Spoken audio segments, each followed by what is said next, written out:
Muhammad has held various prestigious command and staff assignments. He has served as an additional secretary in the Ministry of Defense Production. After retirement, Dr. Raza was appointed Ambassador of Pakistan to Mauritius, Madagascar, Seychelles, and Comoros. He has been the Executive Director of Services in the Army Welfare Trust and advisor to the President, National Defense University, Islamabad. I now request Ambassador Dr. Raza Muhammad to please come on stage and deliver his welcome remarks.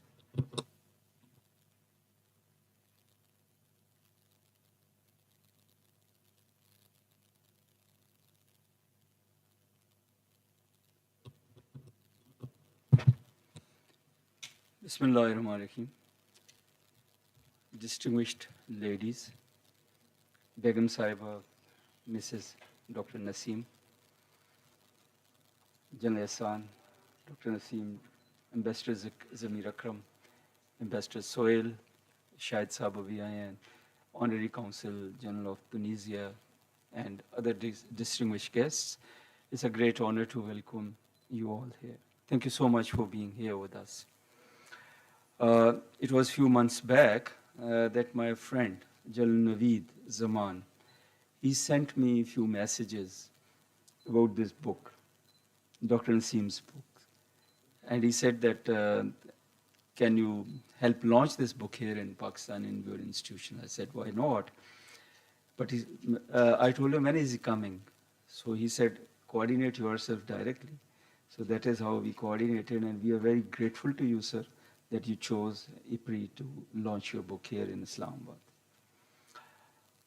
Ladies and gentlemen, about Dr. Nasim Ashraf, you will hear his detailed introduction, but he is a man who is very versatile. He is a doctor by his profession. He is a cricketer by ancestry, I would say. Philanthropic by practice and passion.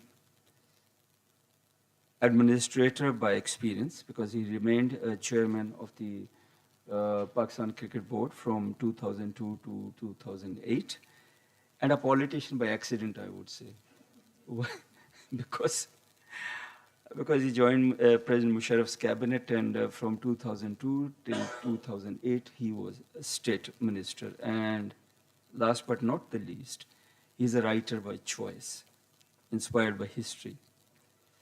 We are happy to have you here, sir. He has earned multiple awards, national and international awards, and he has done a great work in organizing several NGOs and other associations like that within Pakistan, outside Pakistan, which have contributed immensely towards the national goals and achievement of national objectives. He was head of the Association of Pakistani Physicians also. One thing which he did against the Pakistani culture, I would say, in 2007, he resigned from his position and he accepted the ousting of Pakistani team in the first round as his responsibility. So it is much against Pakistani traditions that he resigned, accepting the responsibility, for which I think he deserves applaud. We look forward to you, sir, for hearing from you the first-hand account of one of the most consequential period of not only Pakistan's history, but of the world, the 9/11. Post 9/11, the era that changed the world order and set into motion today's world order that is in a perpetual transition and a flux. It is bordering on the disorder, and I think more important thing which comes to my mind is today's world order is might is right. I always say, whose order, whose word? Actually, it is not the rules-based world order. It is the orders-based ruling of the world. I'm sure that he will candidly share the Game of Thrones also, like situation that he experienced firsthand from the ringside.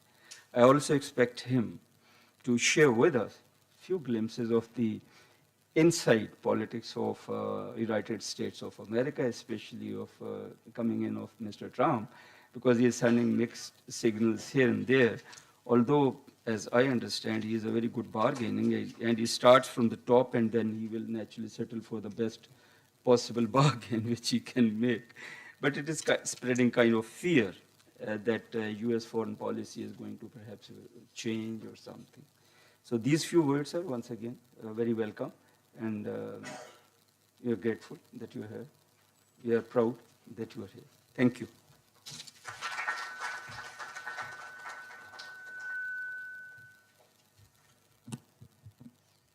Thank you, sir.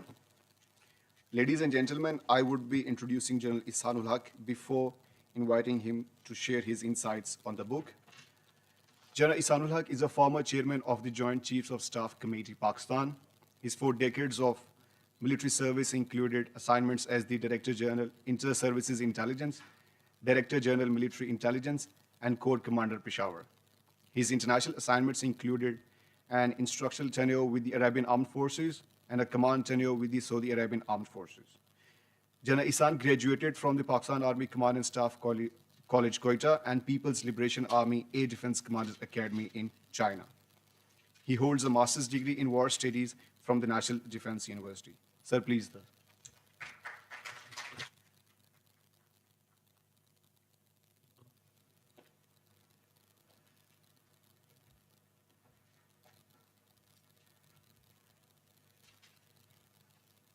Bismillahir Rahmanir Rahim. General Raza, Dr. Nasim Ashraf, Ambassadors Amir Akram, distinguished guests, ladies and gentlemen, Assalamu alaikum and a very good morning.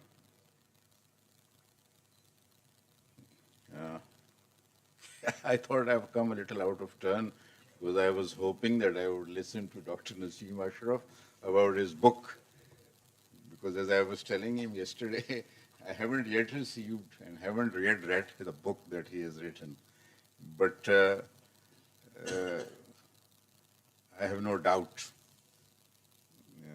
that this book will be very, very educative, very informative, and it is a must read for those who want to understand the period that very, very challenging period that Pakistan faced, and Dr. Nasim Ashraf was not just on the ringside, he was a very active participant. At the outset, let me congratulate Dr. Saab and Begum Sahaba, because when somebody is writing a book, it can't be without the support of the family. I think it's a very important achievement in once. You can add it in your CV that you are an author. I think it's a very important achievement. I know I have been struggling with a lot of pressure on me to write a book, and I find how difficult it is to get to start even writing a book. So my congratulations on achieving this important this thing. Dr. Saab,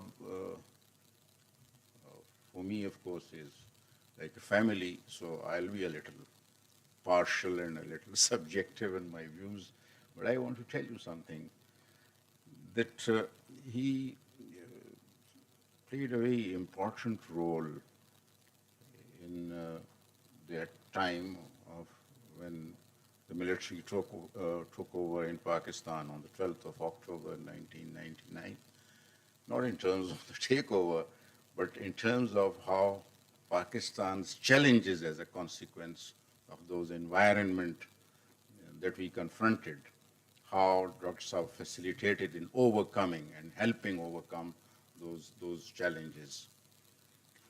There are several aspects of his personality that have been highlighted by General Raza. I want to tell you that he did 2 important things from our point of view at that time. Number one, he actually injected a very strong element of soft power into our thinking When I say our thinking, we were a part of President Musharraf's team, so it was the whole team. So that injection of soft power, and there were three aspects of that soft power. It was dealing with the diaspora in the United States.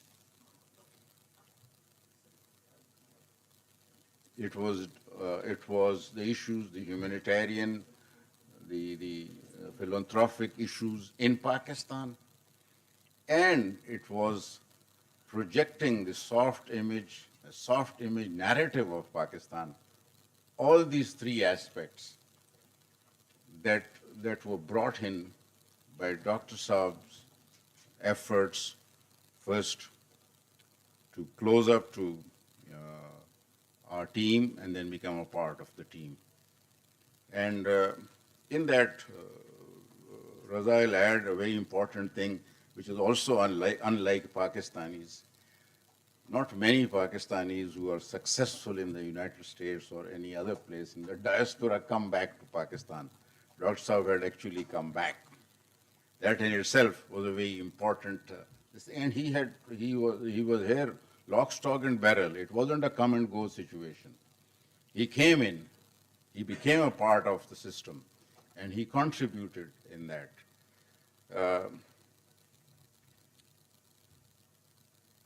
Let me recall why I say it was a very challenging time. In Pakistan-US relations, the situation in Pakistan, and of course subsequently as 9/11 unfolded, how the regional and the global situation was impacted. First, if you look back, with the end of the Cold War, Pakistan and the Afghan jihad at that time, as it was described, the US, the Soviet presence in Afghanistan, and the American and Western support of the Mujahideen, with the end of the Cold War and the end of the Afghan conflict, or the first Afghan war, let me call it, although the first Afghan war goes back into the previous centuries, Pakistan's relevance had gradually, in the US thinking, had subsided. And we found in the 90s, in 1993, I think President Clinton came on the scene. And the Clinton era was the era in which their tilt towards India became very prominent, and it kept on growing. And you will keep hearing that, whether it was President Clinton or there's later Mrs. Clinton, actually their affair, let me say, with India started in that time frame. So this was the first. Second was when India and Pakistan both went overtly nuclear. When we went overtly nuclear, of course, we were subjected to yet another layer of sanctions. The sanctions had started with the end of the Cold War, with the end of the Afghan experience, but yet another, a much more robust layer of sanctions came after we went overtly nuclear. Please remember, that was also the time post-1998 when the strategic trajectory between the United States and India also started taking off. Unfortunately, we also started at that time. Our trajectory started between Pakistan and the United States also post-nuclear test. But it was disrupted by the military intervention in Pakistan in 1999. Consequently, our trajectory didn't it had no traction. Whereas the Indian trajectory we saw has reached a stage which we are experiencing today and witnessing today. Now, with that was one aspect. We were already under very severe sanctions when the military intervention came on the horizon post-Kargil. And I remember I was then serving in the GHQ. I was of course, these are big names, but I was a junior officer in the overall team. I was the Director General Military Intelligence. two-star, which is in the hierarchy, I was junior, probably the junior most in that time. But I was a witness to this. And one could very clearly see that we were going towards a military intervention. And if there is a military intervention, and let me tell you, I'm saying it on the record, we kept on reminding ourselves. When I say reminding ourselves, that meant telling President General Musharraf, Chief of Army Staff, almost on a daily basis, that, sir, this is a very difficult situation. If there is a military intervention, we will get into very severe isolation internationally, sanctions. This is something which we discuss on a daily basis. It's not something which came, but frankly speaking, the die was cast when when President Musharraf himself was in the flight and the action happened. And I remember we discussed that once or twice, that okay, we don't do anything, but what if something happens from the political side? And that is exactly what happened. So what I'm saying is that it was a very, very challenging environment. Now, immediately after that, when the military government came in, we needed a better understanding, particularly within the United States. And that is why I was bringing it to that. You see, already we were under sanctions, then came the nuclear sanctions, then came the military rule associated sanctions, and there was almost a breakdown in the relationship between the United States and Pakistan. And that is where we needed friends, dedicated Pakistanis. And let me tell you, Dr. Nasim Ashraf was there, of course, but there was a lot of support in the Pakistani diaspora in the United States, of which we were, of course, receiving a lot of inputs from Dr. Saab himself.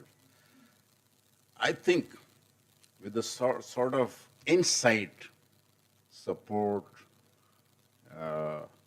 that we were receiving, inside information that we were receiving within the diaspora, within the American think tank community, within the administration, Congress, Senate, through Dr. Saab and his friends, it would have been very, very much more difficult without that inputs and information that was coming to us. So this is one aspect.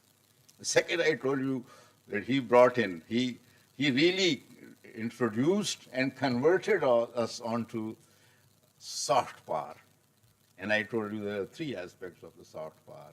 One was, of course, this engagement with the US diaspora and diaspora in consequently in other countries. Second was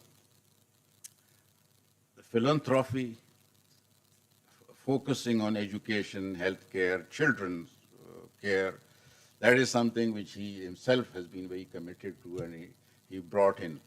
And the formation of the name NCHD.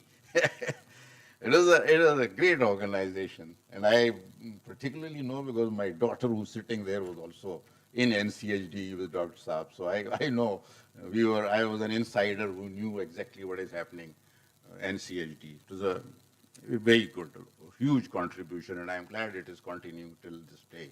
And I think that must be acknowledged every time when we talk about Dr. Nasim Ashraf.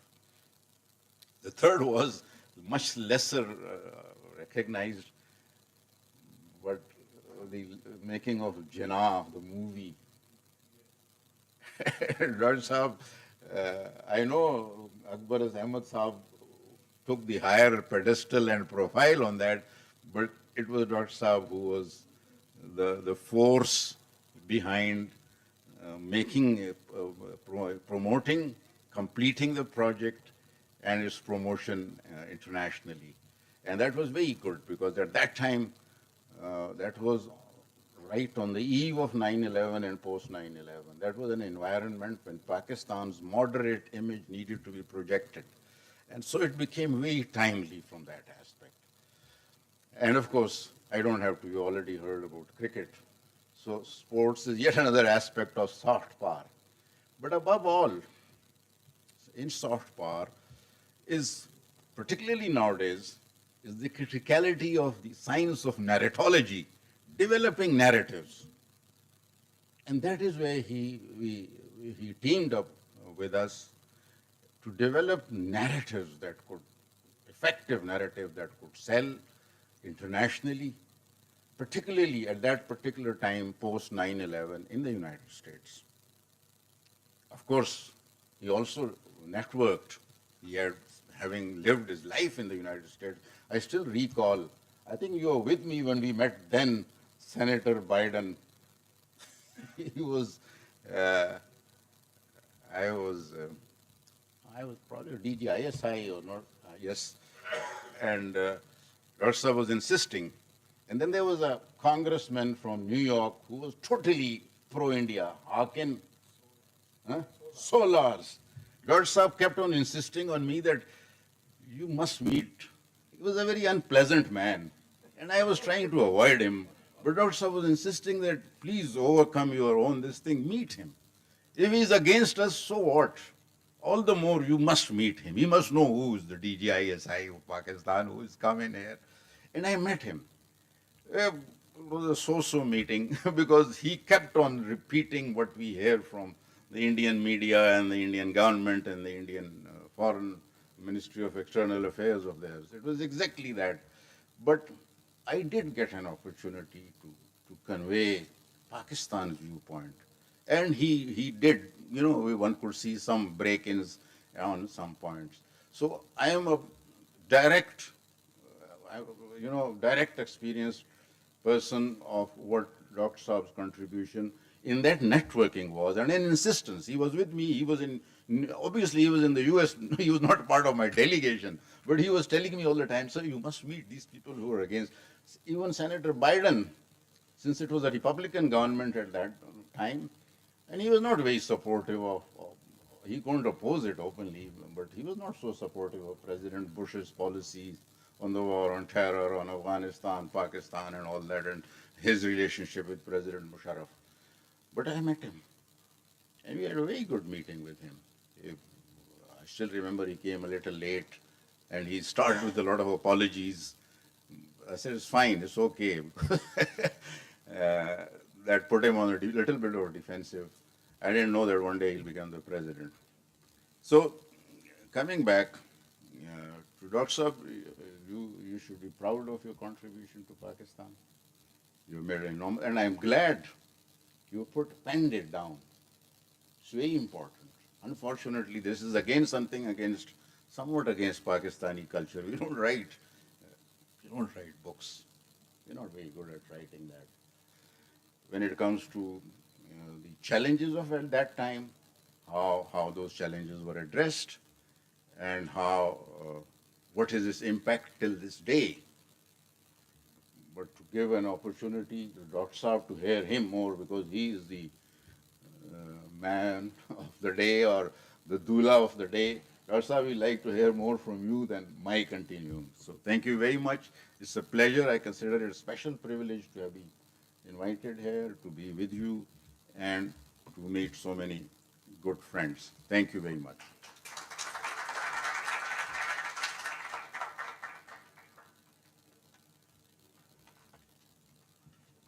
Thank you very much, sir, for your insightful comments. Ladies and gentlemen, I would like to request Ambassador Zamir Akram to share his insights on the book. He's a graduate of the London School of Economics and Political Science. Ambassador Akram joined the Foreign Services of Pakistan in July 1978. He has held the position of Ambassador and Permanent Representative of Pakistan to the United Nations and other international organizations in Geneva. He also held various diplomatic assignments in Pakistan, missions abroad, including Moscow, New Delhi, and Washington. His book, The Security Imperative, Pakistan's Nuclear Deterrence and Diplomacy, is widely regarded as a significant contribution to the field, offering deep insights into Pakistan's strategic security landscape and diplomatic approach. Sir, please, the floor.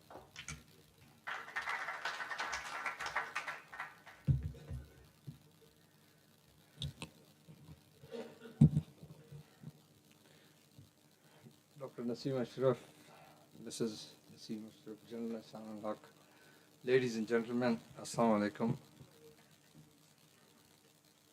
When Dr. Nasim Ashraf asked me first when we discussed him writing his book because I had just completed and published mine, and so he was looking for publishers, and we discussed all that.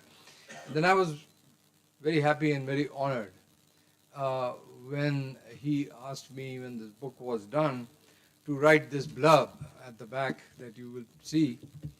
And I felt honored, as I said. I was also very happy to do this because I have known him now almost more than 2 decades or so, something like 3 decades, right? So, what I have written at the back of this book explains what I would like to say in a very encapsulated form.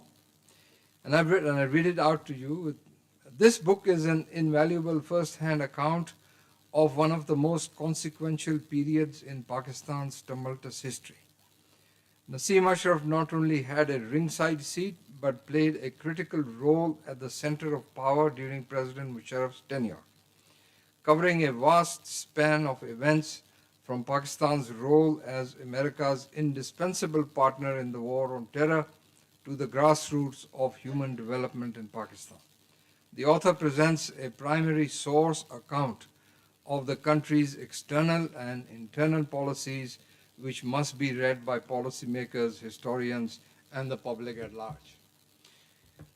But as I said, since we have known each other for a very long time, our association and our cooperation goes further, much further than the tenure of President Musharraf. I was posted twice in Washington, D.C., and many people in our service and generally in Pakistan would consider a posting to Washington as a godsend, if not better. But my experience of 2 postings there, I can say with total conviction that a posting to Washington is like being thrown into a snake pit. It's a very difficult place to work, and especially for Pakistan after the end of the Cold War and the so-called new post-Cold War order, when the United States was the sole hegemonic power in the world, and which obviously changed the entire dynamics of the Pakistan-US relationship that had existed during the Cold War. And so when I was thrown into this snake pit for the first time in 1994, we were immediately confronted with 2 very major issues. The first was, of course, Pakistan's nuclear program, and the second was Afghanistan stroke terrorism. The US government at that time of President Clinton was obviously opposed to our nuclear program, but the US had also turned its back on Afghanistan and on Pakistan, which meant that we had to deal with this critical problem on our borders on our own. So it was an extremely difficult time, and that's when we discovered the value of the support that we could get from the Pakistani diaspora in the United States and the Pakistani Political Action Committee, the PAC as it was called, of the association that mainly were doctors of Pakistani origin in the United States. That's the opportunity, fortunate opportunity that I had to meet with Dr. Nasim Ashraf. In that time, in those days, you were living, I think, in Oregon, in Portland. And an opportunity arose because when the Democrats were replaced by the Republicans and the George Bush Jr. administration came into being. No, sorry, that was later. I apologize. It was still the Clinton administration, but the Congress passed into the hands of the Republicans because of the election process. And the Republicans, among them was a very senior senator who became the chair of the the International Relations Subcommittee on South and Central Asia, Senator Hank Brown. He was perhaps, in my experience, the most decent American I have ever met. And I've met a lot of them. And he himself took this initiative, arguing that the Pressler Amendment that had been applied against Pakistan for items in our defense inventory for which we had paid, but which had been held up, and we had been saying that either you release our equipment, including the famous F-16s, or give us our money back. And this was a very basic and very fundamental argument which at that time was made by Prime Minister Benazir Bhutto during two of her visits. So when Senator Brown became the chair of this committee, he himself initiated a process and worked with us to change or to amend the Pressler Amendment, initially with the objective of releasing Pakistan's equipment and renewing and reviving the financial aid package to Pakistan. And so we worked on this process. And in his book, Dr. Nasim Ashraf refers to us in the Pakistan Embassy as the Dream Team. And I'm happy to say that some of the members of this Dream Team are here today. I'd like to introduce them, starting with Ambassador Sarwar Naqvi, Ambassador Sohail Mahmood, my friend Farah Qayyum, who was the economic minister, and last but not least, my friend Tariq Azizuddin, who was working and helping us from Los Angeles. So this was the group of people, and of course there are some other very important ones. Jalil Abbas is another one, Masood Khan, who are not present, but they were very important players as well. And of course, not to forget to mention, of course, the very key role that was played by Dr. Malia Lodi, who was then the ambassador. And then on another issue, which was 9/11, not 9/11, but the nuclear tests. And that was Ambassador Riaz Khokar, the late Ambassador Riaz. So this was our effort, and I can tell you with complete conviction that this initiative would not have worked had we not received the support of the Pakistani American community. And Dr. Nasim Ashraf's role was to spearhead this effort, to lead it, to create the groundswell, the center of gravity. I would say he was the center of gravity of this effort that we made in changing an American law. That is an extremely difficult thing to do, especially in a hostile environment. And I'll tell you why it was hostile. Because the Indians took it upon themselves, although it had nothing to do with them in the sense that it was Pakistan's problem with the United States. But the Indians took it upon themselves to lobby against us on the Hill at every move, at every step. Even I remember, Dr. Saab, if you were there, I don't remember, but outside the subcommittee on appropriations, the Indian embassy was in much higher numbers than we were, and they had also brought along their own Indian Americans as such. And I tell you how difficult this is because of the influence that the Indians were able to wield, and they are greater in number, they have more money to spend and throw, and so they can convince and mobilize people like Senator Solars that was referred to. There was a whole lot of list of other pro-Indians on the Senate, because this bill was moved in the Senate. So the 100 members of the Senate had to be convinced that this amendment should pass. And the Indians were, of course, out there in full force. And I can give you an example of how what happened is that in the initial vote, there was a senator from Texas, I won't name him. You remember Dr. Amanullah was the one who was helping us in Texas. And so with Dr. Amanullah's help, he managed to get this senator to vote in favor of Pakistan's amendment in favor of Pakistan. So there were two votes, one whether to take up the issue and second on the amendment itself. So in the first amendment, he voted for us. In the second amendment, in the second vote, he changed his vote from positive to negative. And I was shocked because Dr. Amanullah had given us this assurance.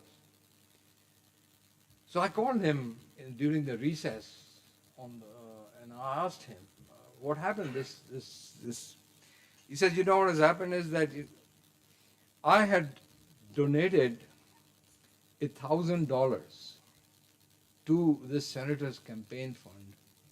The Indians found out and now they have donated $2,000 to his campaign fund, so he changed his vote.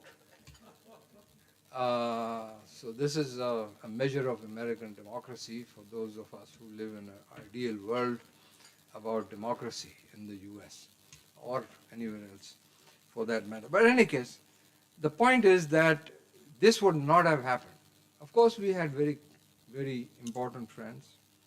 I would like to mention here one of our late great friends of Pakistan on the Hill, Charlie Wilson, a man who stood by us through thick and thin, and he had the courage that not many American politicians do in following this. So this was about the role that Dr. Nasim Ashraf played and the doctors and others, Pakistani diaspora.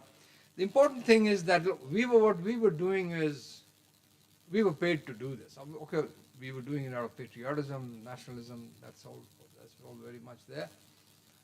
But that was our job.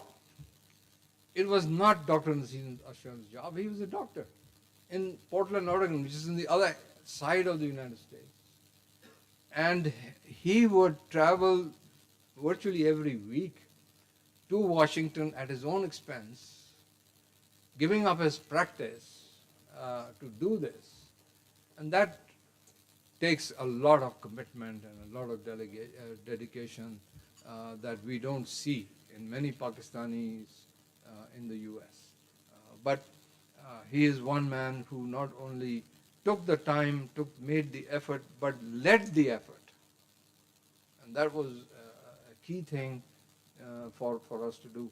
So in view of time, I don't want to, but I wanted to say this because it gives you a flavor of what really, how difficult it has been.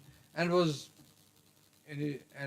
finally this amendment was adopted. Some of the planes were not released, but some of the other equipment was released.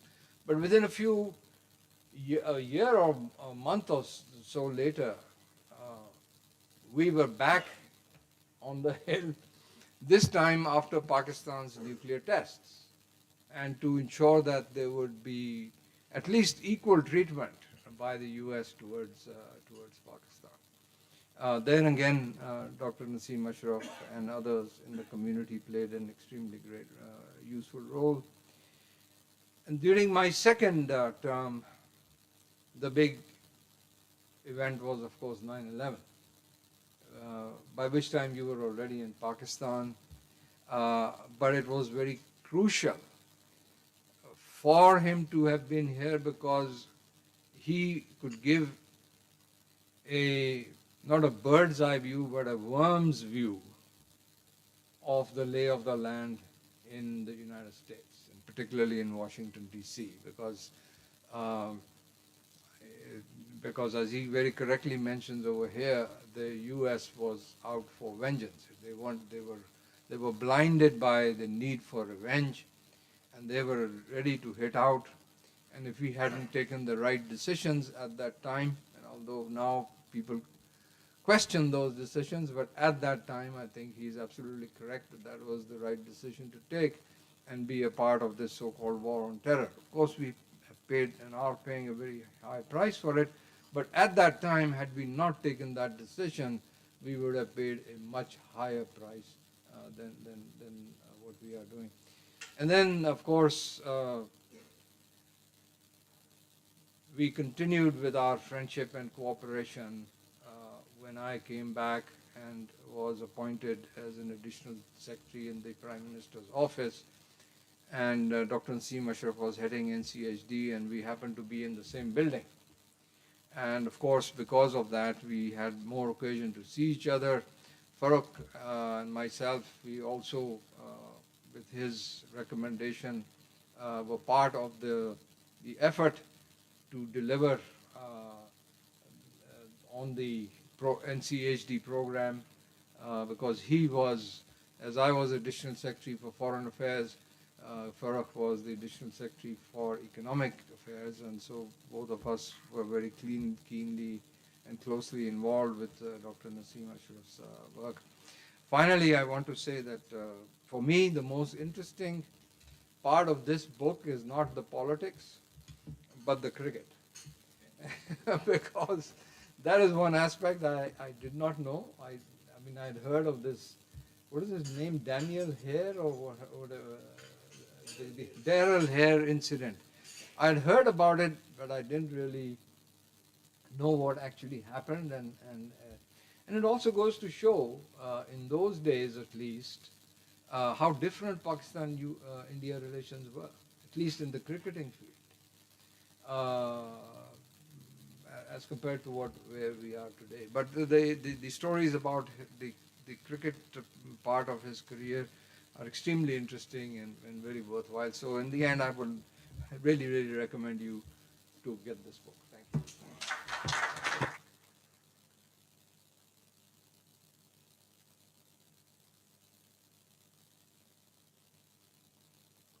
Thank you, sir, for your valuable comments. Ladies and gentlemen, now I am honored to introduce our esteemed guest today, Dr. Nasim Ashraf. Dr. Nasim Ashraf is a prominent Pakistani American physician. He has been a social activist all his life and founded several grassroots organizations both in America and Pakistan.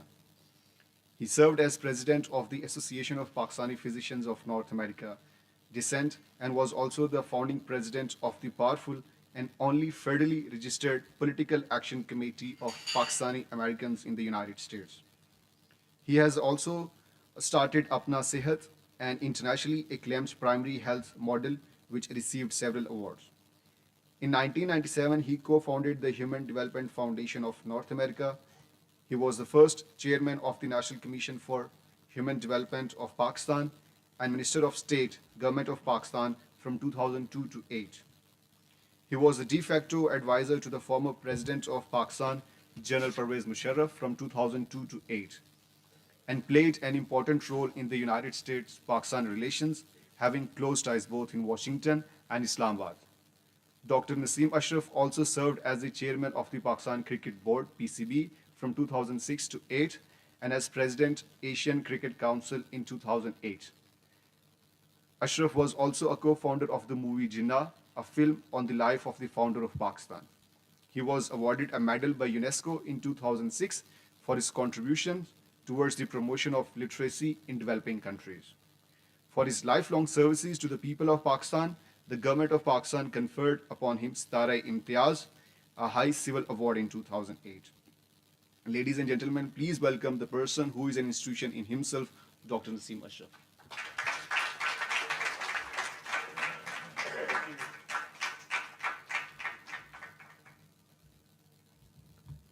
Bismillah ar-Rahman ar-Rahim. General Hasan al-Haq, Ambassador Raza, Ambassador Zamir Akram, and the Dream Team. I'm really honored and privileged, first of all, to all of you who have come here today. I feel privileged that I've been invited to IPRI, a major think tank of Pakistan, to talk about this. I think everything that was said by Ambassador Raza may be applied except one thing. And I say that with pain and hurt. I'm not a politician, and I chose not to be a politician. And it's sad, because politician should be the highest award or service. It's service to people. I remember one thing I read that has never left me. There was a US Supreme Court justice by the name of Louis Brandeis in the 30s. And Justice Brandeis wrote that the only title higher than the title of the President of the United States is the title of citizen of the United States. And I think that's where we need to look inward to see where we have failed. Ladies and gentlemen, I'm definitely not an academic. I'm not a politician. I'm not a diplomat. So what you're going to hear is basically from the trenches as a practitioner who has been coached and learned on the job from the dream team. This book, actually, I had no illusions about writing a book. I didn't, without being modest, I didn't think that a story of my life would be of interest for anybody to read. Why would somebody be interested in reading? But I must say my friend, Dr. Amjad Hussain, who is literally an institution truly in himself, convinced me, and he said, no, you have to write, and you have to not only share what you saw as eyewitness, but you also have to talk about human development. And I think if you ask me, I'm honored that the major part of the book is about what is my passion, and that is the sad state of affairs of human development in our country. And for this, I owe everything to a gentleman who probably should have definitely received the Nobel Prize, the late Dr. Mehboob al-Haq. He invented the Human Development Index, but he never got the Nobel Prize, which Amartya Sen got. Anyway, let me just share with you what I have in the book very briefly, and I think since you've all alluded to some incidents, the book is anecdotal. It's oral history. I don't have any compulsions to say that this is an academic or a policy book, because it's not. Although it talks about US-Pakistan relations from the inception of since 1950 to the present, and the ebbs and flows. And if there is one word so that if you want to go to sleep, you can, to capsulize US-Pakistan relations, it's one word on both sides, and that's the trust deficit. I think that would be fair to summarize it that way. But the book has essentially three major strands. One is US-Pakistan, with a particular focus on the war on terror and 9/11. We have addressed the question that I've heard very senior and educated people and leaders of this country use, that this was not Pakistan's war. We had no business being in this war. And I just look at that and I say, I mean, is this naivety, or is this just simply wanting to ignore reality? And we'll talk about, I'll share with you a couple of things on that. Second is, in US-Pakistan and the war on terror, and then it's about the diaspora that both General Hassan and Ambassador Zamir, they've been too generous in highlighting my role in it, but it's about the diaspora, which I feel is the single biggest asset of Pakistan, and we have not tapped it. So we'll just share with you a couple of stories about how actually US policy action, not the policy in the strategic sense, but the policy action was changed by political action like the Brown Amendment, but even subsequently. And by the way, General Hassan, Congressman Stephen Solar, who prided himself into saying the congressman from Bombay, but thank you for seeing him, we got after him and we defeated him. And you know who defeated him? Not me and not the doctors and all the bigwigs. He was defeated by the cab drivers of New York. Because all his opponent, Nadia Vasquez, I still remember her name, she was a Puerto Rican, asked us, he said, I need people to go and vote. My voters need cars. We don't have transport, we are poor. So we talked to the cab drivers and they said, look, how can I said, we will rent 100 vehicles from you for this day. And we'll pay you to earn your living. And they said, we will have 100 vehicles and not a single penny will be charged. And they brought the vehicles and the voters went and the Solars was sent packing home. He used to wear this Nehru jacket and say, this is my thing. And I'm told later that the jacket was given to him by Prime Minister Bhutto.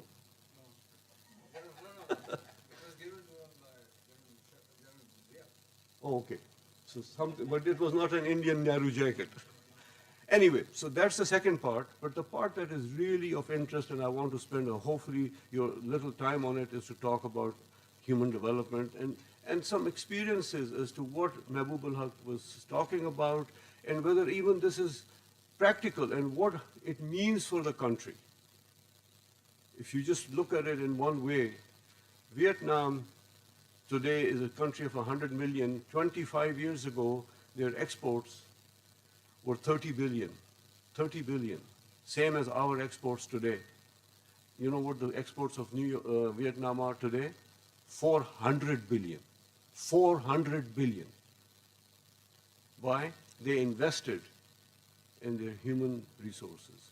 And their exports are not cheap textile towels. Their exports are all electronic, digital, and other things. And that can only be done if you need to start at the baseline. So those are the three things that we will try to talk about. But first, let me just read to you only 4 lines that I will read today, no more, not to bother you. This is in response to those who say that this was not Pakistan's war. And 9/11 happened, and we just, ek telephone aaya aur General Musharraf laid gaya. Absolutely not. You don't know what you're talking about if somebody believes that, because that's not what happened. But let me read to you, this is a resolution passed by the US Congress 1 week after 9/11. And it was called AUMF, or the Authorization to Use Military Force. But just please bear with me to listen to the language that has been used. It says, authorization for use of United States Armed Forces. That the President is authorized to use all necessary and appropriate force against those nations, organizations, or persons he determines, planned, authorized, committed, or aided the terror attacks that occurred on September 11, 2001, or harbored such organizations or persons in order to prevent any future acts of international terrorism against the United States. So if this is what the US President was being authorized by Congress and saying, you can do what you want to do, you don't have to come back to us for authorization to start a war. Then, actually, the day 9/11 happened, I was in Pakistan. We had already started the work on the Task Force for Human Development. And at that time, we were housed in the basement of the Prime Minister's Secretariat. And I remember on the TV screen seeing this. That night, and this is a fact that is corroborated in the book with pictures as well. That night, I got a call from a very dear friend of mine at the NSC in the US who had immediate access to the White House. And she called at about 7 p.m. Pakistan time, or 8 p.m. Pakistan time, within 2 or 3 hours of what 9/11 had happened. And her tone was just absolutely trembling. And she said, Nasim, something is really very serious, it's very dark, and there is very little time. You have to convey, you have to understand this. And the oft-repeated phrase that you will be bombed to the Stone Age. I know everybody has denied that, and officially it never happened. But I'm saying that's what she told me. And plus, whether that was said or not officially, later Armitage completely denied using that word. But at least he said this much, that either you are with us or you're against us. And General Mahmoud, who was then DG, was actually in the US when 9/11 happened. And when he was talking to Armitage, Armitage laid out the law, read out the Riot Act, and General Mahmoud started to tell him about the past history of US-Pakistan relations, etc., all of that. And Armitage bluntly stopped him and said, General, the history starts today. I think there are eyewitnesses to that, people who are sitting who were there. Yeah. So this was the situation after 9/11. So that evening, when I got this phone call, I called, not knowing any better because, I was a kid on the block who could do anything. And I think it was because General Musharraf and their team, we had been talking about human development to every president and every prime minister since General Zia. But I'm sorry to say, it just wouldn't register because people would just not think of it as a serious proposition or give it the priority. Except, and I had never met General Musharraf in my life until after 3 months after October 99. And so anyway, when this thing was that night, I picked up the phone and I called, and his MS said that they're in a meeting, the higher command, and I'll pass on your message. 2 a.m. that morning, I was sleeping in Punjab House where I was living, and General Musharraf called me back. And he said, I heard you had a phone conversation. What's happening? What's the mood? And I said, sir, it's pretty bad. And Pakistan is right in the crosshairs. And the words that I've heard, at that time I didn't know any better. I said, the words are that either you're with us or against us, and if you're not with us, you'll be bombed to the Stone Age. And his words were, these are very harsh words, doctor. I said, yes, sir, and I thought that's why you should know. He said, well, we just finished. We don't, and at that time people say Colin Powell had called. Nobody had called at that time. And I'll tell you why I know this story. Anyway, he said, look, we have war-gamed this, and we have decided that this is in our interest. We have to protect our strategic interests, which means the nukes. We have to make sure that we don't have any harm come to our issue or our cause of Kashmir. And the third thing, that the sovereignty of Pakistan should not be violated. These are our three objectives. And by that time, India had already informed the US that we would do everything. So he said, it'll be okay, you can also communicate this. The next day, actually, I got, Wendy Chamberlain was the US ambassador, had just come but did not presented her credentials yet. We knew each other quite well because she was in Washington and we had worked together. So Wendy Chamberlain next day, she actually saw President Musharraf on the 13th of September, 2 days. That's when the first 7 American demands were presented. And I'll read you 2 that are critical, which Pakistan flatly denied and said, no, you will not be given these 2 things, and I'll tell you which one those were. But she told me the next day that President Bush had invited 11 Muslim Americans to the White House to talk about it and use them as a backdrop to address the world and say that this was not a war against Islam. And for that, the 11 Muslims were invited, and Amanullah Khan and myself were in that delegation. And this delegation met President Bush at the White House in the Roosevelt Treaty Room on 18th of September. So within a week of 9/11, we met President Bush. And it was not just about Afghanistan, what he said. At that time, nobody knew this. President Bush came in, sat down, shook hands, and said, this is not going to finish with Afghanistan. We are going to take it and finish it, and we are going into Iraq. This was 1 week after 9/11. Nobody knew about Iraq. No, by that time, this whole story of the WMDs had not even started. So anyway, this was the thing, and then the US demanded these 7 things. I'm not going to read them, but I'll just share with you the 2 that Pakistan denied, which were the 2 most operative things. One was blanket overflight rights, with blanket overflight and landing rights so that the US Air Force could do anything, anywhere in Pakistan. And second was to provide territorial access to US and allied intelligence and military, including use of Pakistan's air bases, naval ports, and strategic locations near the borders. These 2, Pakistan said, no way. The others were stop Al-Qaeda, defund the Taliban, provide shared intelligence, all of those other 5, fine.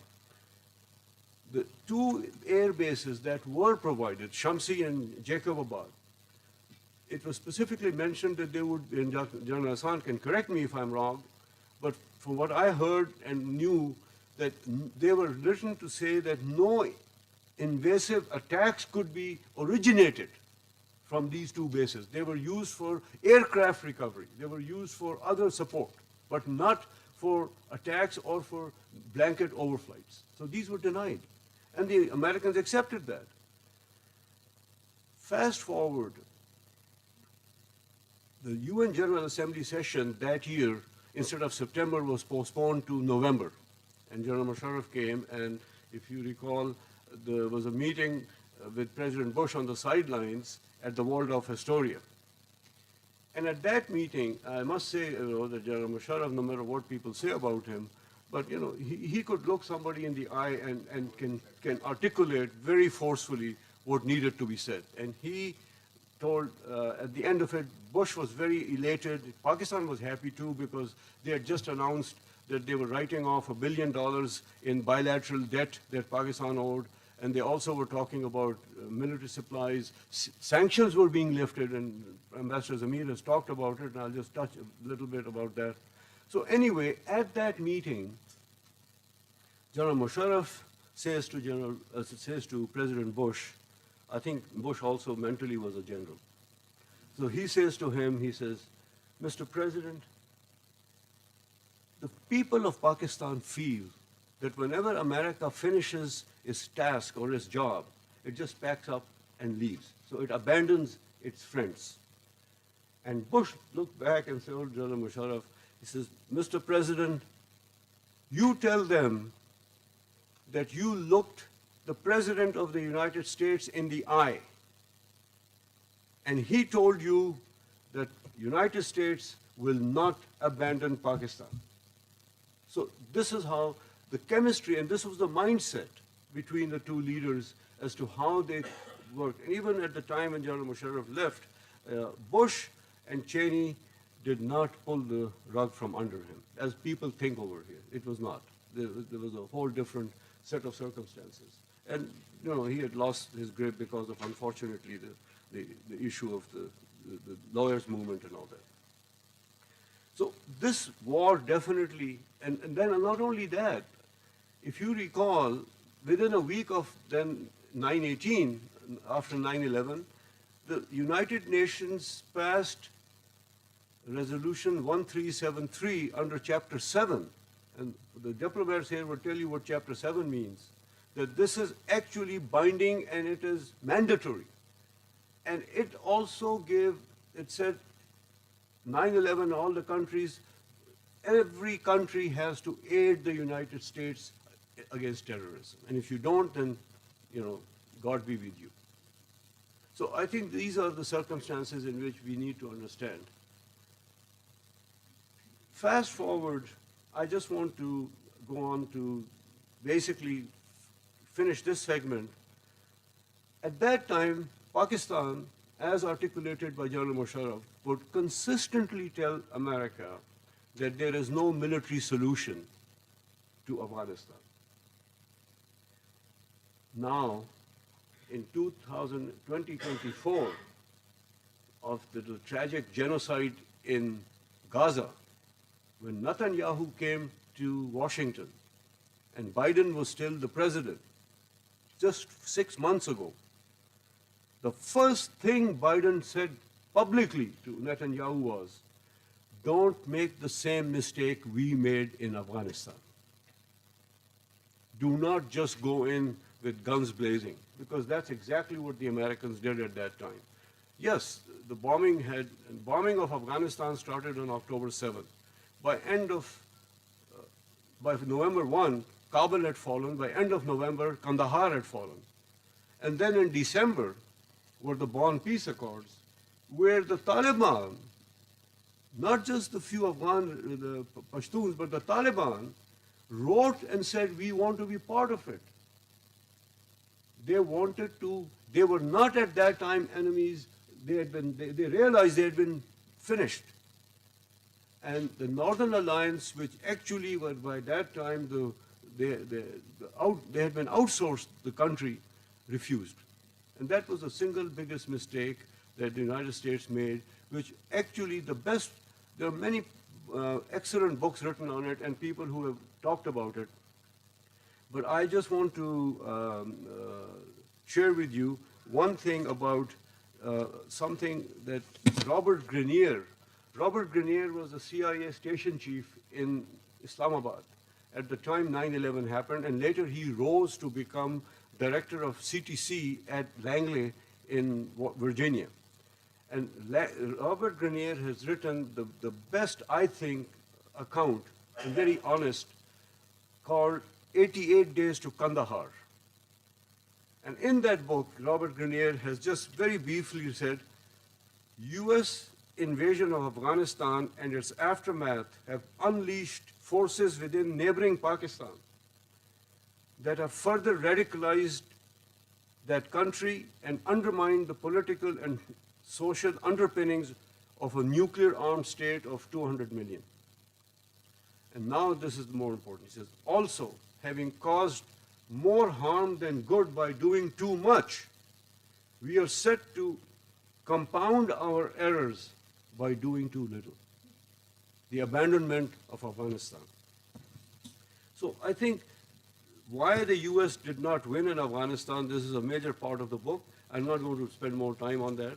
But why US lost, primarily, number one, there was mission overreach. They went into Iraq.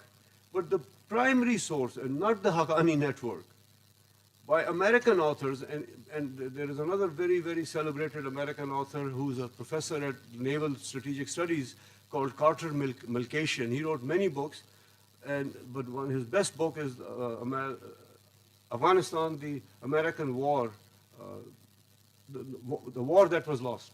But Carter Milkasian and Grenier say the same thing. The Pashtuns were excluded. Afghanistan became, in the eyes of the Pashtun, that the US was actually a party to the civil war rather than coming there to liberate them.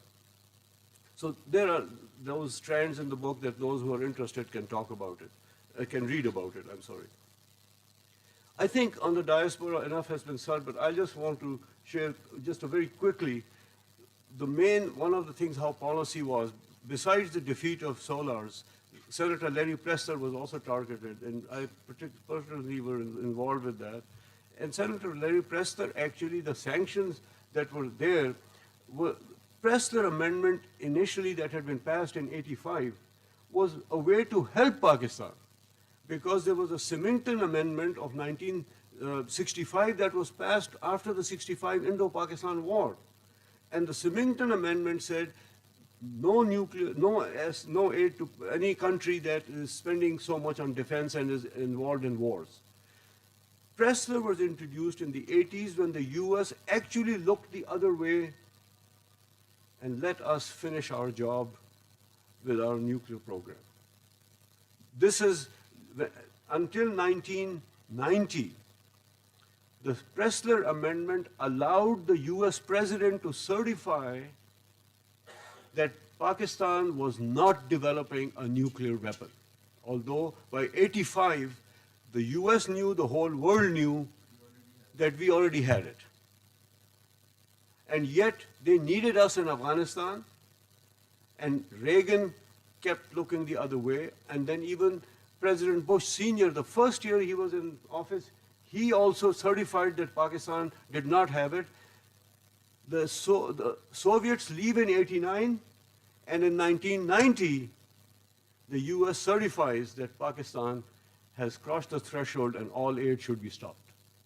So the aid portion is something that is very, very closely linked not to aid but to other diplomatic and strategic imperatives.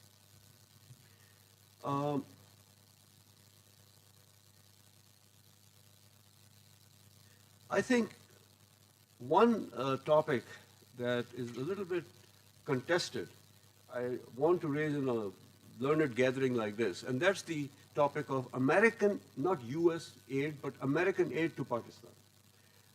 This was a study that I personally did along with a very celebrated Pakistani young economist from Carnegie Mellon when I was at the Middle East Institute doing a fellowship.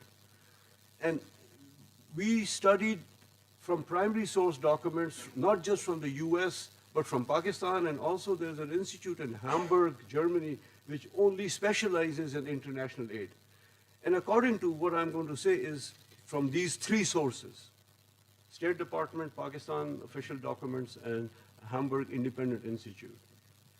From 1950 to the year 2000, the United States dished out $50 billion to Pakistan. Both economic and military, economic more than military. Now, it's another thing that according to US law, you have to buy American, and so more than 60% of those monies go back to the US. This is their FAA, the Foreign Assistance Act of 1961. So the money goes back, but you do get something. Of course, not the consultants who charge you $1,000 an hour to come here. That money also comes out and you pay that. But $50 billion is not small change to Pakistan. Then from 2001, when the floodgates were opened, and Pakistan became again a non-NATO major US ally, the US paid, or the US totally dished out from 2001 to 2020, $42 billion.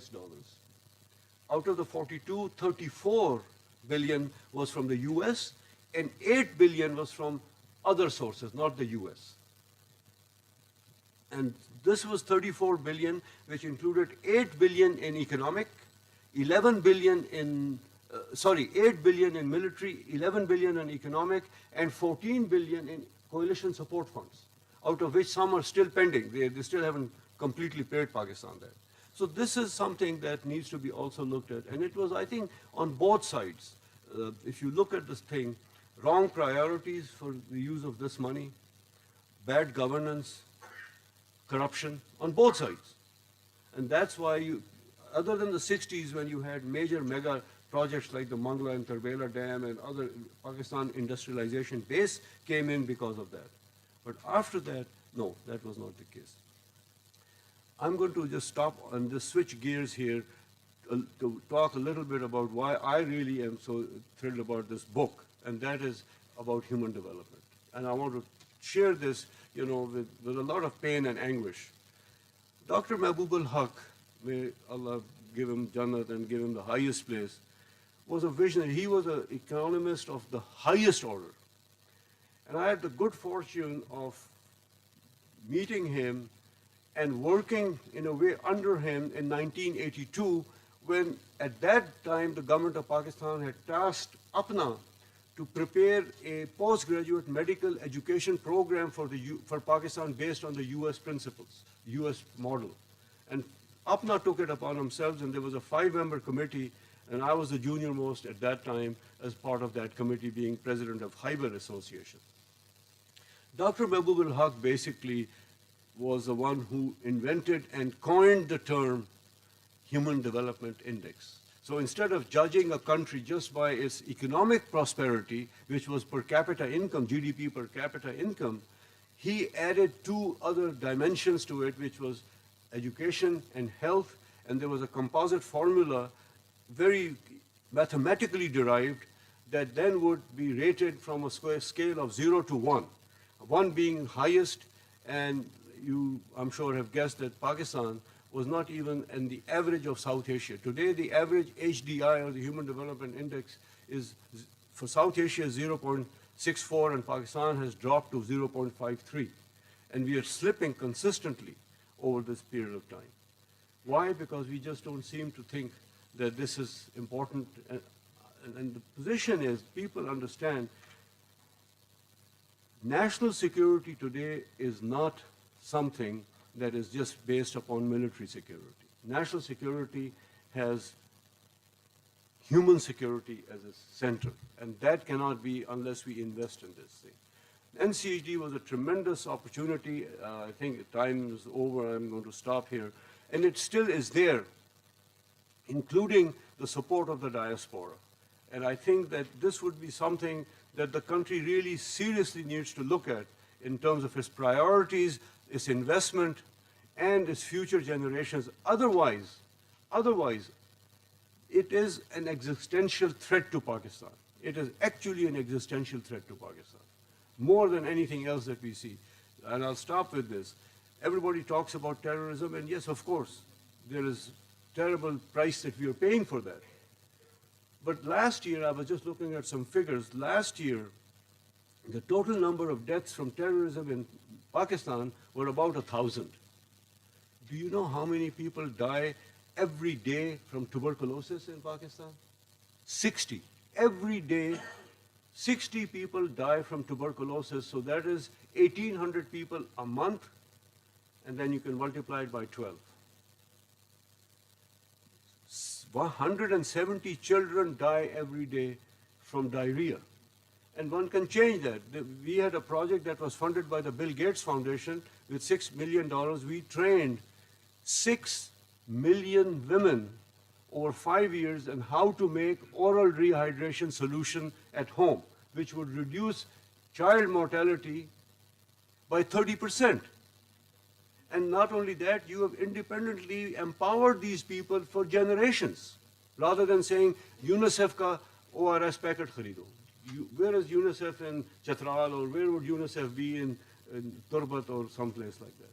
So I think these are to point out that such things can happen.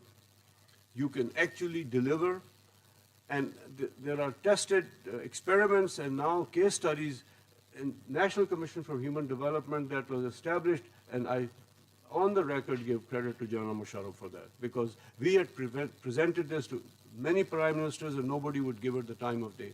And it was him who believed in it, because he was a middle-class person who believed in middle-class values. And I think that's very important, where Pakistan needs to look at, for the future. I don't want to start on cricket because then we're here till tomorrow. So with that, I would like to thank you all for your attention, and I'm truly, Saab, honored to be here today, and thank you for helping me with launching this book. Thank you.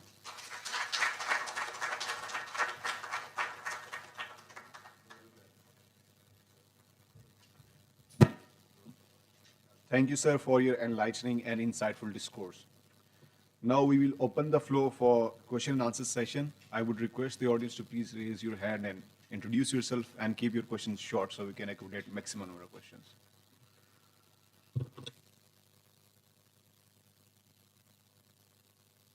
Ambassador Durrani.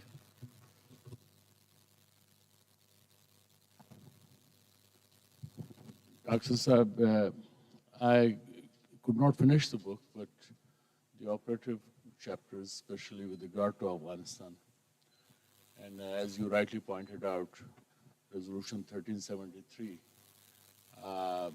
those who were objecting to that this is not Pakistan's war, actually, they did not know what the issue was. But having seen that, and then it was a good part from 2001 till 2008, when we were in the thick of the war. Do you agree that simultaneously there was erosion of rule of law in Pakistan? And the situation which we now face is actually it started then. While we faced Afghanistan for the past 45 years with the arrival of the Soviet troops, but the erosion of rule of law gradually sank in, and it in fact got deepened when this 9/11 started onwards. And this is what now we are facing. Your comments, please.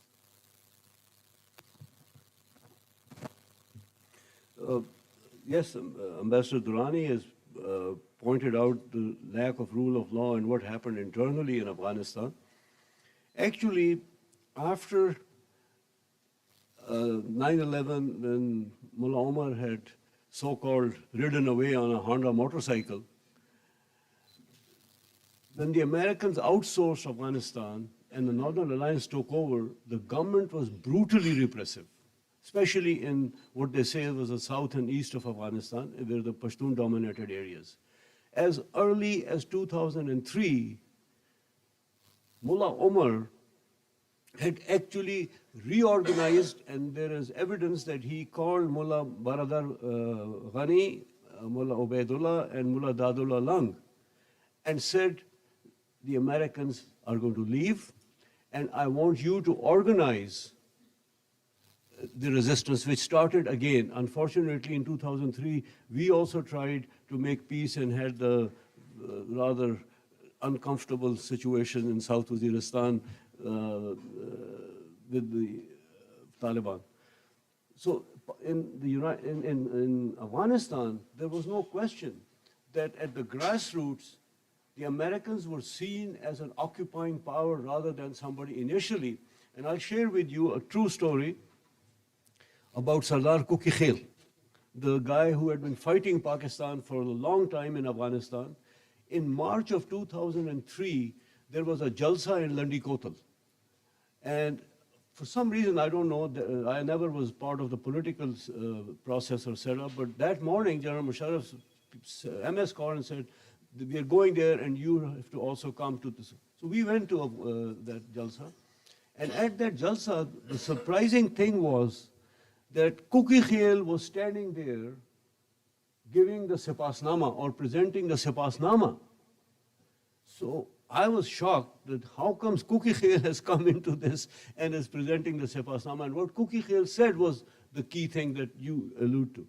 Kuki Khail at that time said to General Musharraf, he said, in Urdu, he said, General साहब, मैं 20 साल से पाकिस्तान के खिलाफ लड़ रहा हूँ. आज मैं आपके पीछे खड़ा हूँ, आपके साथ खड़ा हूँ, इसलिए कि मैंने अपनी आंखों से देखा है कि तोरा बोरा में और इधर जो बॉम्बिंग उनकी नस्लें खत्म हो गई हैं और ये हाल हमारा भी होना था.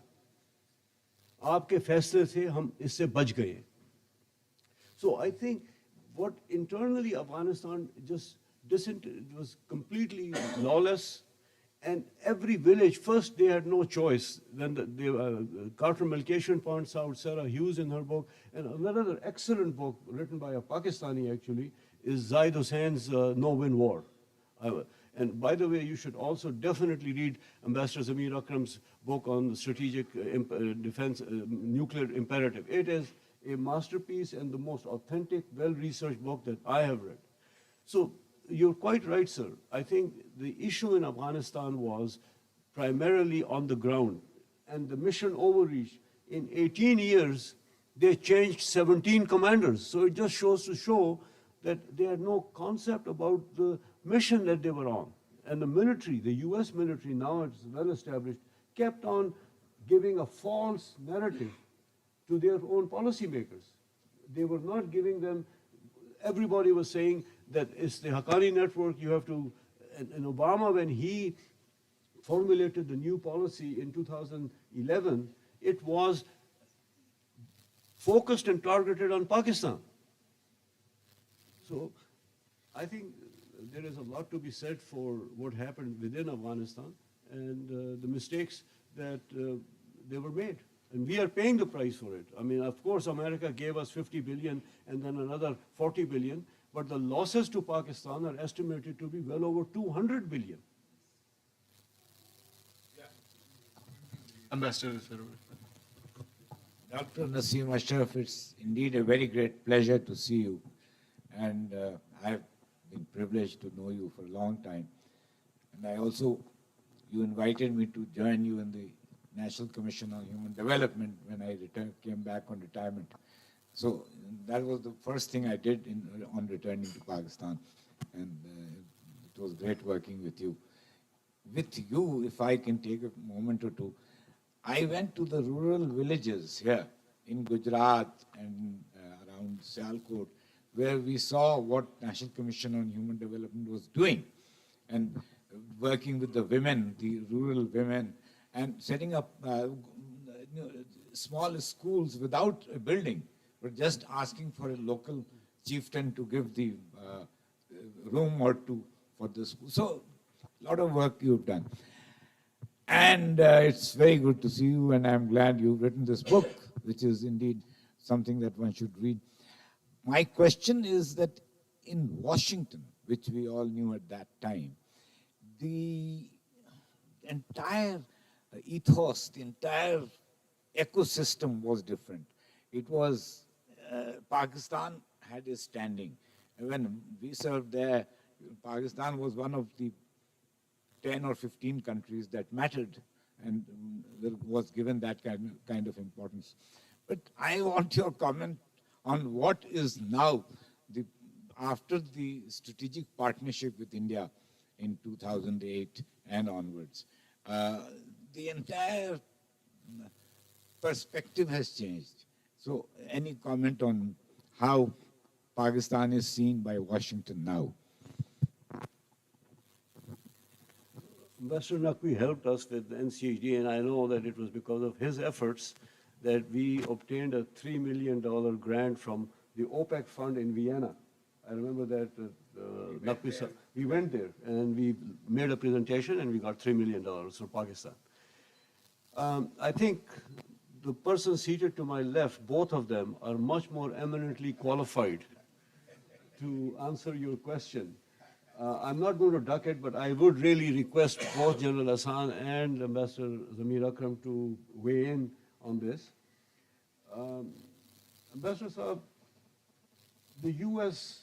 is a very unique operative and a political system. The thing I like about it is that it allows access to ordinary citizens. That is why we were able to move in and to talk and to lobby. Yes, there's no question that the US now sees everything through the prism of China. And for that, India is its natural strategic partner. However, I think there are many areas where, besides counterterrorism, for which they will always need us. But my short answer to your question would be that it is people-to-people diplomacy and people-to-people contacts that can actually be a sort of a bridge, other than the hardwire issues of strategic cooperation and counterterrorism. I think where the country needs to focus, for one thing, I think, frankly, in the first year when Donald Trump is the president, Pakistan should duck and not even be on the radar screen. And then, of course, but maybe General Saab can weigh in on this a little bit. Ambassador Suhail Mehboob. First of all, Ambassador Naqvi sir doesn't require, sorry. I said Ambassador Naqvi sir doesn't require any elaboration on why our relevant has waned. But I'll just say one or two things. First, of course, the whole global and regional dynamic has undergone not a change but a transformation. And as a consequence, the situation now is the United States is focused on a new, vision for the future, where it sees China as an adversary or a competitor, and it sees India as a partner, as a strategic partner. for a number of reasons. We don't have to elaborate. I'm just making some loaded sentences, statements. We can elaborate on any of these. Now, China happens to be a strategic partner, and India happens to be our adversary. So when they tell you that your adversary is our strategic partner, and your strategic partner is our adversary, then naturally the whole thing goes into a different dynamic totally. This is one.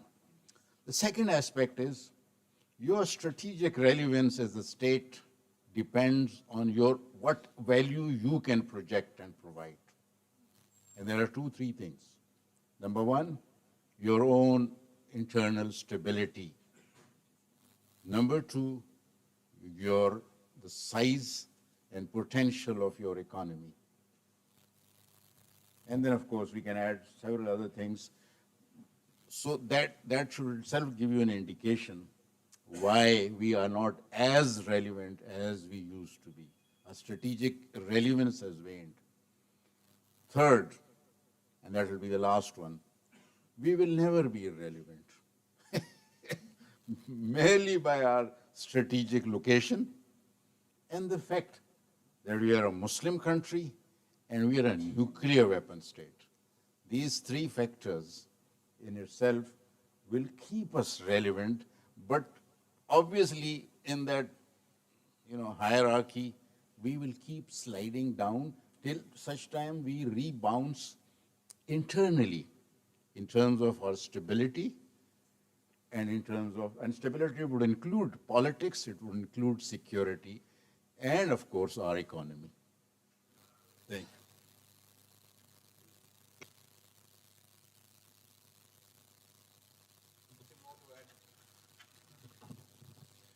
Thank you so much. I don't have a question, but a few comments to make, if guests will bear with me. First of all, I want to congratulate IPRI and General Raza for hosting this event and allowing people like us to formally thank Dr. Nasim Ashraf for his tremendous services to the country. Secondly, thanks to General Hassan and Ambassador Zamir Akram for the very illuminating perspectives and also shedding lights on various contributions that Dr. Nasim Ashraf made during that very important period of time. My own experience, great privilege of working with Dr. Nasim Ashraf began in 1998 when I got posted to Washington. And then after 4 years, I was posted to New York. And then when I came back to Islamabad, again, I was put in charge for our relations with the United States, DG Americas. And during that period, I also had a ringside view of Dr. Nasim Ashraf's tremendous work. I think it's always difficult how to describe Dr. Nasim Ashraf. He has so many dimensions to his personality. Obviously, by training and profession, he was a physician.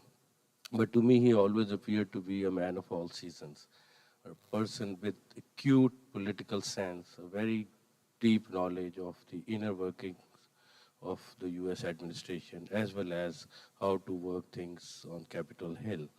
And in the diaspora also, he was a great unifier, and he achieved tremendous results through his efforts. There are 6 areas that I want to highlight in which he played a vanguard role and then helped the state of Pakistan move forward on so many areas. So I think the first, during 98 and 2002, we had 3 major events. One, obviously, Kargil, the second military takeover in Pakistan, and then 9/11. And all these 3 events posed major challenges for Pakistan-US relations, and his support on the strength of the diaspora was tremendous. So I think first thing that I want to recall is President Clinton's visit to South Asia, and there was a clear sense that he was going to bypass Pakistan. But through the help of the community, they made sure that despite the advice he was getting from the Secret Services and others, he could not bypass Pakistan, and he did come to Pakistan on that. It was March 2000. After Kargil, uh, there was another thing, a major initiative, got more than 60 congressmen and senators uh, asking the U.S. Congress the U.S. Congress asking the administration to appoint a special envoy on Kashmir. I think since then we have not had any success in terms of getting that kind of support.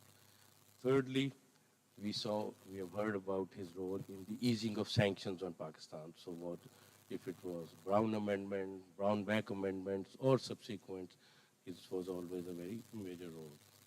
Another thing was the neutralizing and defeating of Pakistan's enemies.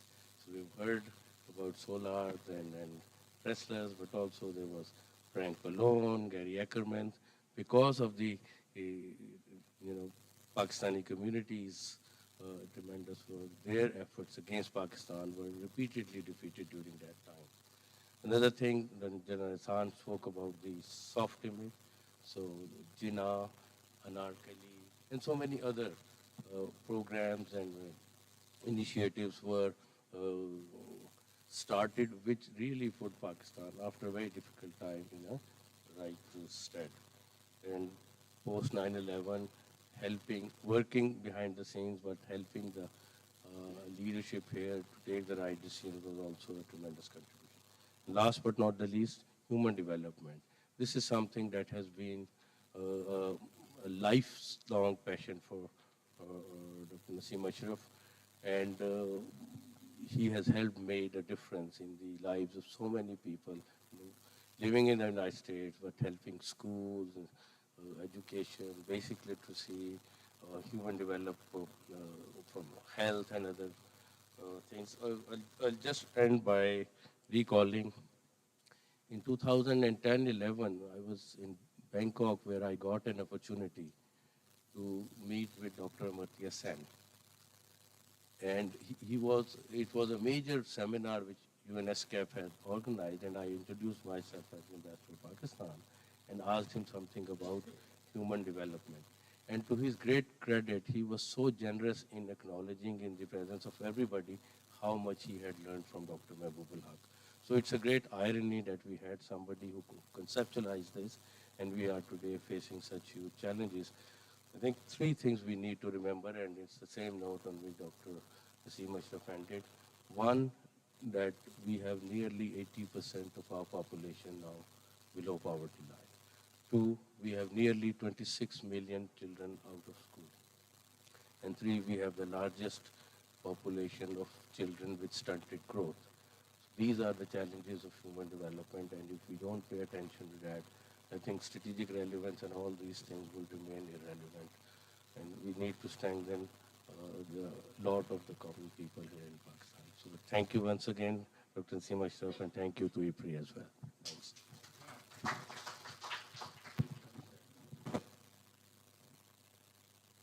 Assalamu alaikum, sir. Right here. I'm Dr. Mavadat Rana. I'm a psychiatrist.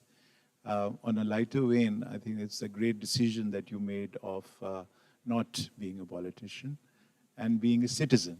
It's a great decision, and that is what has kept you on the ringside. Inside, of course, there are a lot of boxing matches between the. So those people on the ringside always survive and live on to create books like the one that you have written. I'm longing to read it now. For the audience, I must tell you that amongst the several attributes of Dr. Saab of being not only a great physician and a man for all seasons, he's the finest nikah khan that I have seen. I've had a personal pleasure and privilege of my daughter's nikah being recited by him. So that's an attribute. My question, sir, is of a psychiatrist, and that is that we as a nation start with a bang a lot of things, including the nuclear explosion. We start fantastic programs when we start. There's no sustainability of those programs, and slowly and surely all of them recede and gradually fade away. We make great buildings, and you go to those buildings after 10 years, and they're dilapidated, they are They're nothing of the type that we came up with.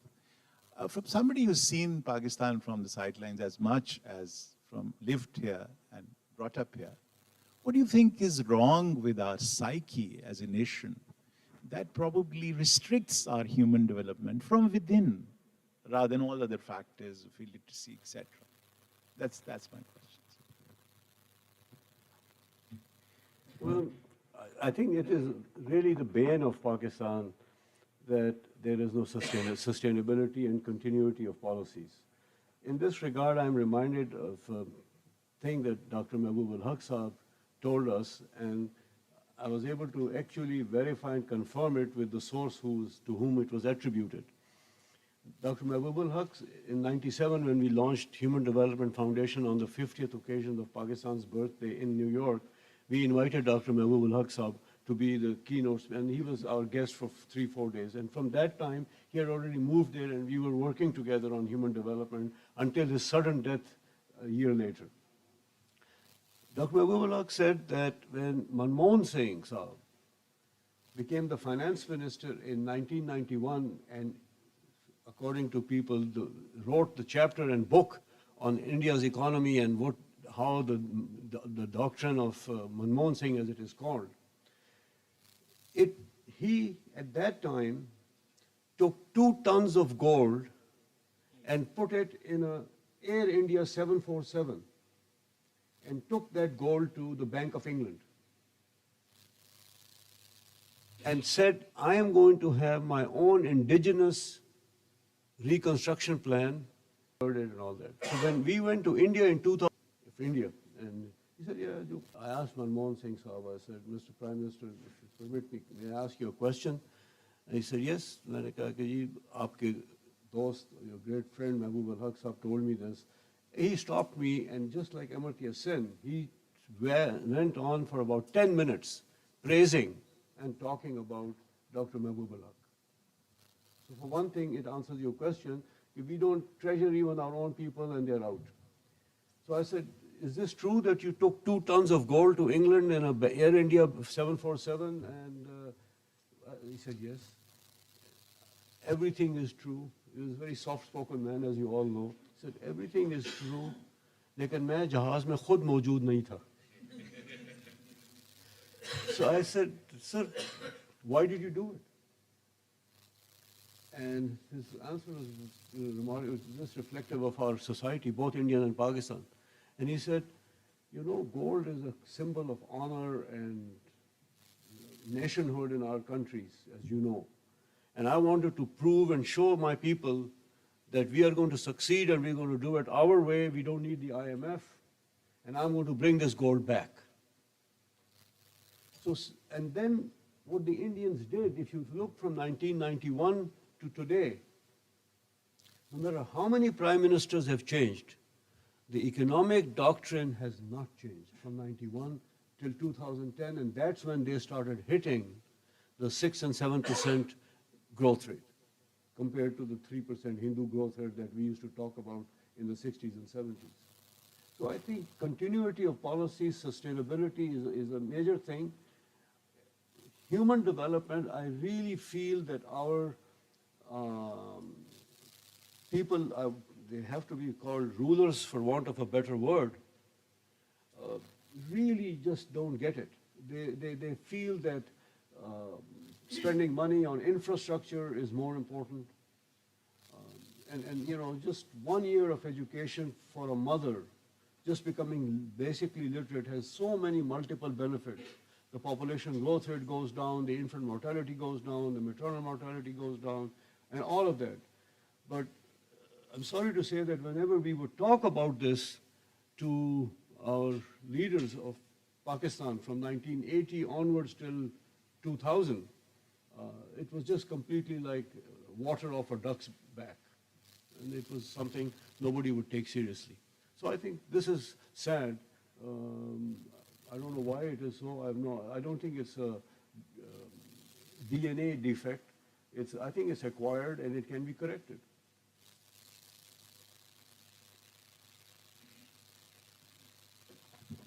Assalamu alaikum, sir. So this is Shahid Mahmood. I'm Shahid Mahmood. I am the CEO of Genco Holding, the company that holds the public sector thermal power stations of the country. Thank you very much for your very inviting talk, introducing the book. You very rightly have said that human development is actually what we need to develop this country. And these days, we are kind of going through an economic emergency. And while I appreciate government is doing all it can, but we are kind of holistic and we really don't know which area to address first, I believe.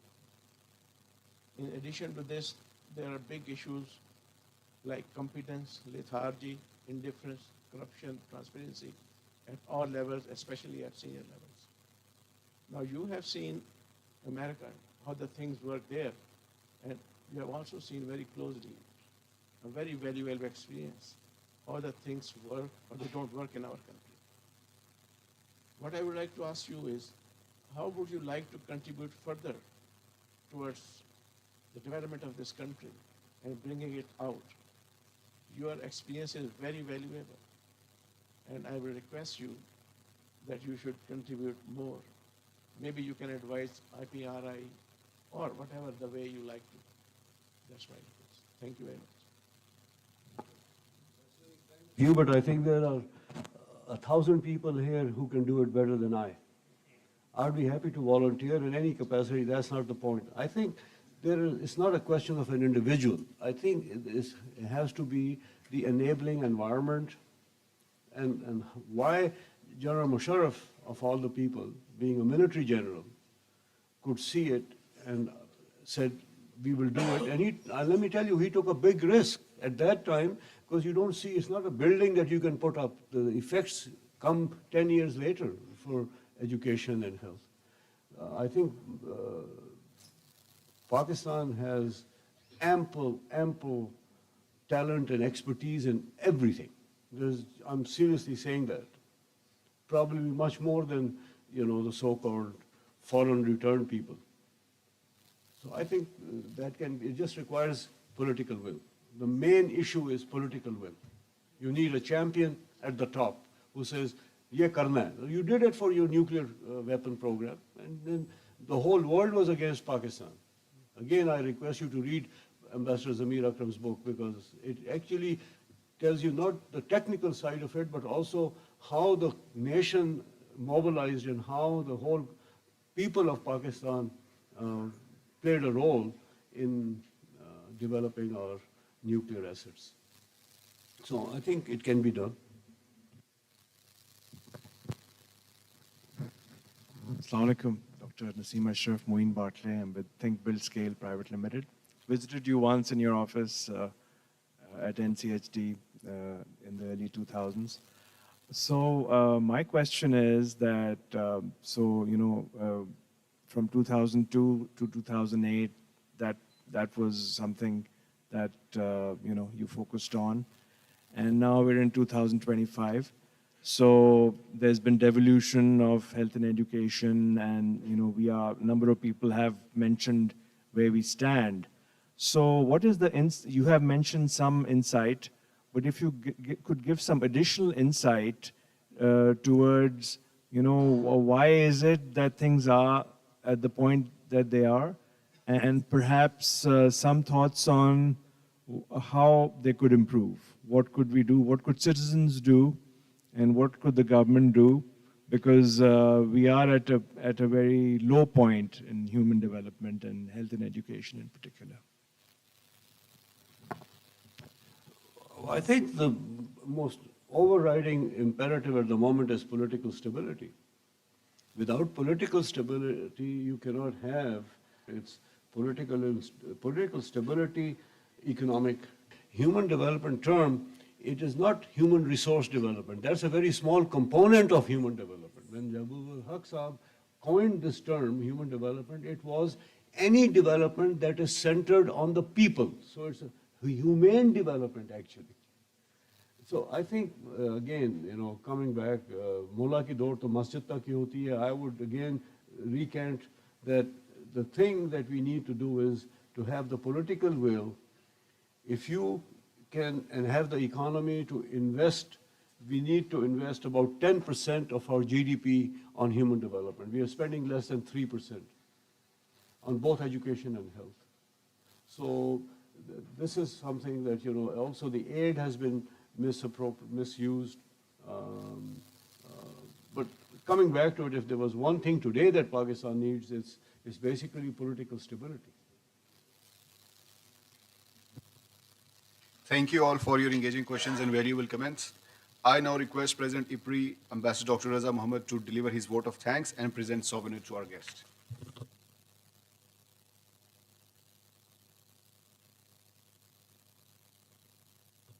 Bismillahirrahmanirrahim. Sir, I don't have much to add. The subject, the things, the book have been so well covered, and I'm very grateful. It was a wonderful discourse and equally good questions, and very well answered also, candidly answered. I think there's one thing which I will just repeat, is the decision of Pakistan joining the global war on terror at that time. I think it became a binding thing because of the United Nations Security Council's resolutions and certain other legal aspects also. But more importantly, what Dr. Saab hinted at, and others, authors also, that right the next day of 9/11, India had announced and had offered its bases to United States for using these against Afghanistan. There was a apprehension in Pakistan or scare or fear that in case if India gives the bases and the American forces are stationed in India, Pakistan is going to be the first target. Because at that time, there was a great propaganda going on against Pakistan, a state sponsoring terrorism. And this global war on terror meant that it is going to target, and they will have had this excuse to actually start bombing Pakistan everywhere, wherever they thought, and they would have begun with Kashmir actually. That they thought that there was Mujahideen camps in Kashmir, then coming down, and फिर मुरीद के आ जाएं, फिर फलां जगह आ जाएं, फिर FATAs में आ जाएं, वहाँ पे Taliban, and so on and so forth. I was doing a war course at that time, and we also had parallel run national defense course also. And in fact, national defense course is the one course which has more than 50% of civil officers as its participants. And we were asked right the second or third day to write analysis paper, or 1 to 2 pages, 3 pages, 4 pages on recommendation, what to do. And most of them, I think 99%, 90% plus, actually favored this aspect that we have to be the part of global war on terror. So that was a compulsion at that time. Today, we have the benefit of hindsight. We can criticize General Musharraf, we can criticize that team who was there, कि उन्होंने ये गलत किया, वो गलत किया. कुछ लोग कहते हैं bargain ठीक नहीं किया. Maybe bargain ज़रा ज़्यादा कर लेते. But General Musharraf, all those who know him, was a very different kind of a person. He wouldn't have bargained actually the money and all that. He was very, very different and very truthful. He was very good in admitting his faults as well. And Kargil, I remember General Ehsan coming to Staff College. I was one of the instructors there. He came and he faced the faculties very, very harsh questions, and he said that I am here to be grilled. I still remember your words. So General Musharraf was also one of those kinds that he would also accept his mistakes and all that. But that is history. What is more important actually is Pakistan's choices now, what to do next.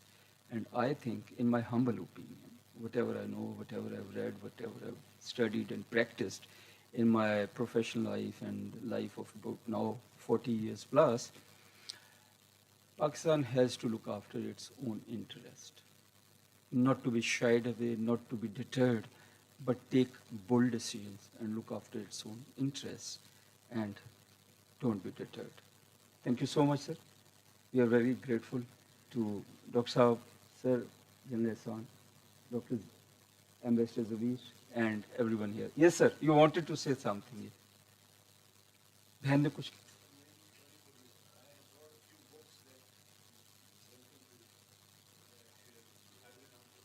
Sir, please. You will announce. Okay. So they know it more than.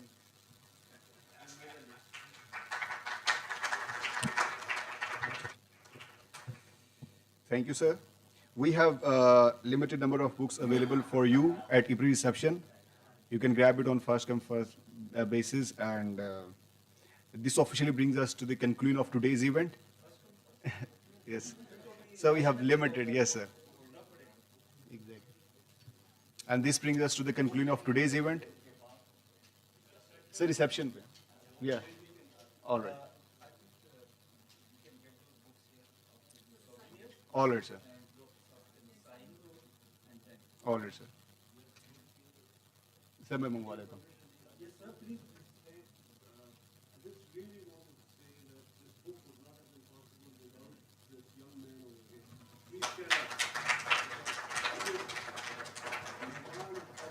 आ जाए, आ जाए.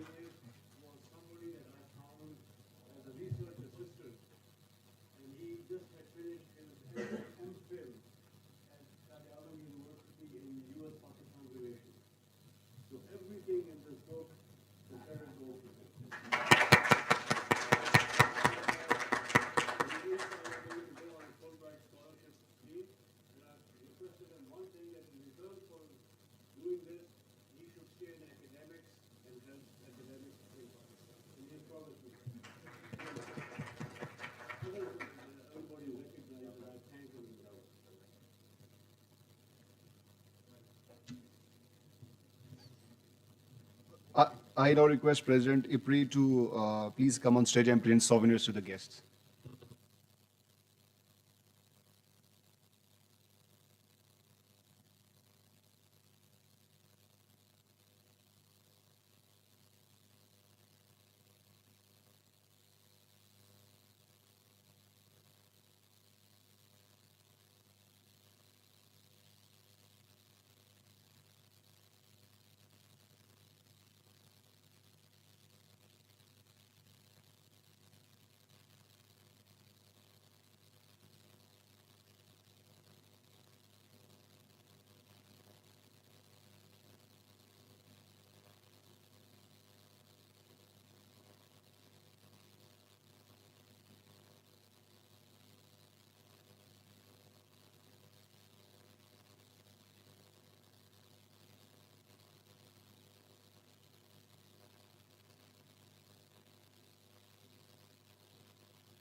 This brings us to the conclusion of today's event.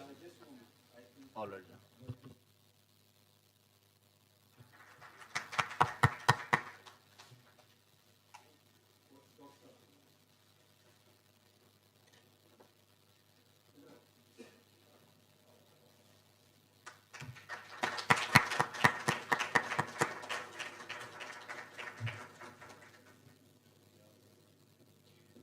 I thank you all for your valuable contributions. Please